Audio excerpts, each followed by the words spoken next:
How's that feel to be in contention? There's pressure, but it's good pressure, you know. It makes you want to improve and make it count, you know. Now, we met a few months back. You're bright-eyed and excited. How do you feel now since that time, back in the spring? I'm tired and hungry. No, I'm kidding.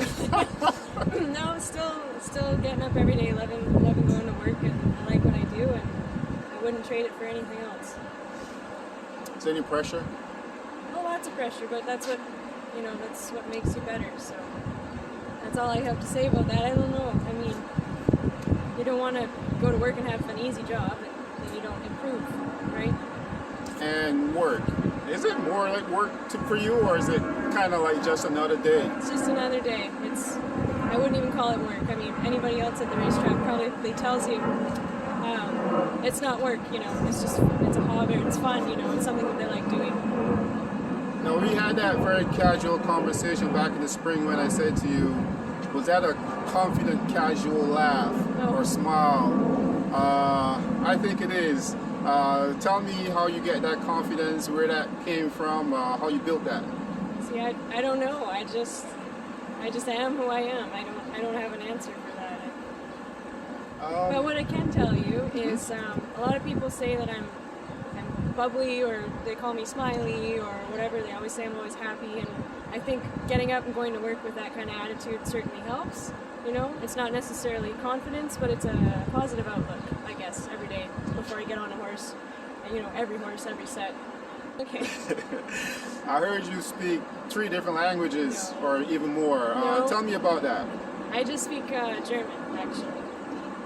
So you speak 2 different languages? Yes, yeah. I took German in university. I actually majored in it, so I use that once in a while. Yeah, so I speak German, I would say, relatively fluently because of my university degree. Now, going back to languages, because I noticed you said English and German. Yeah. You skipped French. Tell me about that. I don't speak French. You're Canada. I know. Shame on me. I know. First of all, let me go back a little bit. Where are you from? Saskatoon, Saskatchewan. Shouts out to the people in Saskatoon. Anybody down there you want to say hi to? My mom. That's it. Make sure she hit the subscribe button. Yeah. Don't forget to like. For sure. Tell me a little bit about your university. What do you want to know? I want to know which university you went to. Shout them out. You never know, right?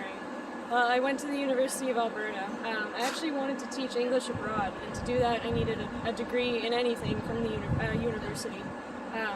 And I chose German because it was just interesting to me. It's my family's, you know, heritage, and it was relatively easy. I liked it, and that's why I took it.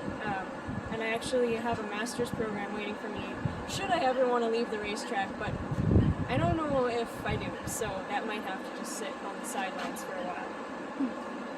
Quite interesting. Yeah. Lady of many different talents. I like that. I think you got sky's the limit for you. Yeah, certainly. You have 14 starts already? Somewhere around there, yeah. In Ontario, right? Yeah, in Ontario. Yeah.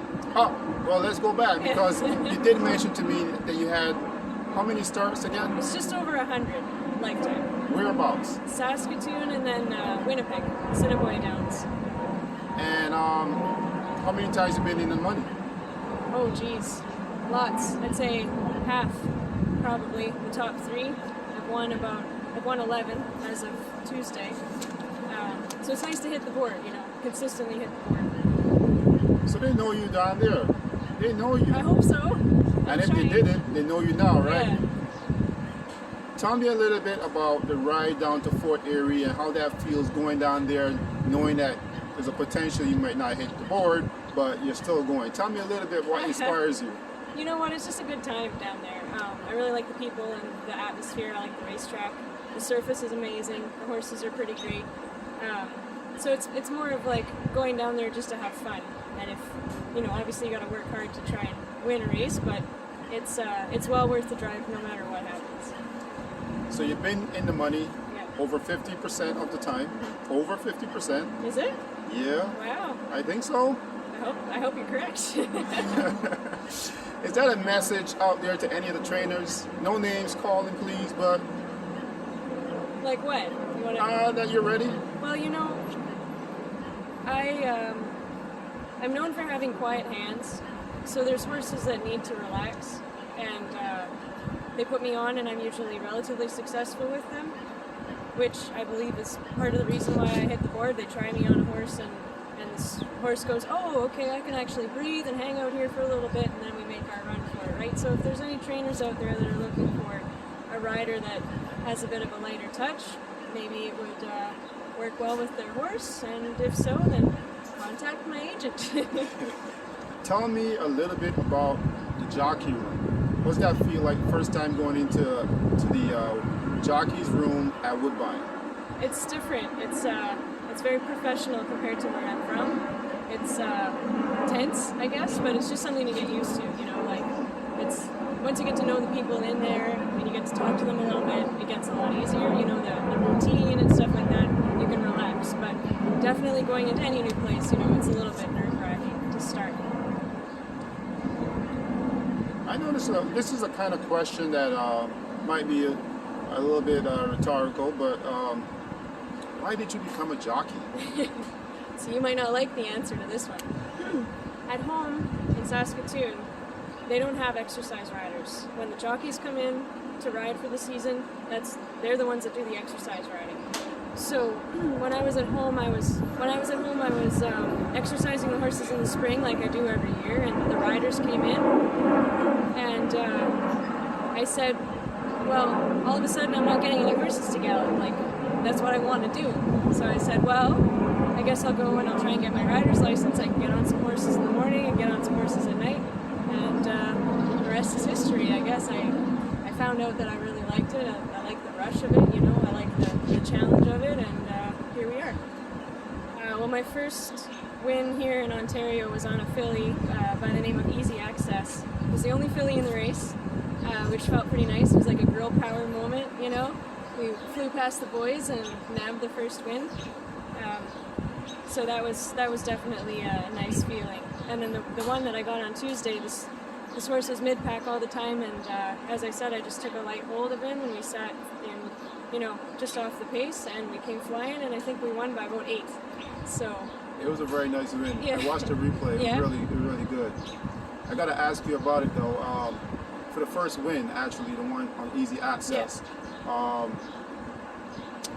At any moment, I saw you looking back a couple of times. What were you thinking then? Oh, well, I've got a lot of seconds under my belt for a reason. I've been nabbed at the wire a lot, and so I gotta check, you know, make sure that I'm clear. I did that on the other horse too, on Flex. I was ahead by so many, but I still gotta look to make sure that I'm not being stalked by somebody, you know? Because it's not a nice feeling to lose by a nose, I can tell you that. What are your future goals? Do you have anything in mind? You know, sometimes people have specific goals they want to live out, dreams. Is there anything in particular that you have on that checklist? Well, I have bounced all over the place throughout my life, and I've worn many hats, so I don't look too far in the future. And so short term, like within the next year, I want to just make the most of my apprenticeship. You know, this is my last year, my 3rd year. See what I can make of it and go from there. If I continue riding here, I'll do that. I would love to ride a 40-year, you know, full time. Or there's always the option of going back to school and traveling and stuff like that. But I would like to, in a perfect world, I'd like to ride here, you know, for my career. I hope that's satisfactory. Well, Nicole, congratulations, and I look forward to seeing you in the winner's circle once again. Thank you.